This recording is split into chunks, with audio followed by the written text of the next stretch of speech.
badakien emakume bakoitzak bere bizitzan zehar 11.000 tanpoi edo konpresa baino gehiago erabiltzen dituela, eta bazenekien ezin direla birziklatu eta zaborlekuan bukatzen dutela eta are okerrago itsasoan, orain, honen alternatiba gure eskuetan dugu. Kopa vaginala edo ilorokorako kopa. Ilorokorako kopa vaginan sartu, eta hesi bezala jokatzen du.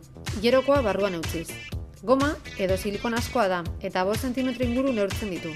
Ilorokoa zurgatu ordez, barruan mantentzen du. Zuk soilik 4tik 8 urte bitartero kanporatera, puztu eta garbitu, zuri-zuriaren arabera.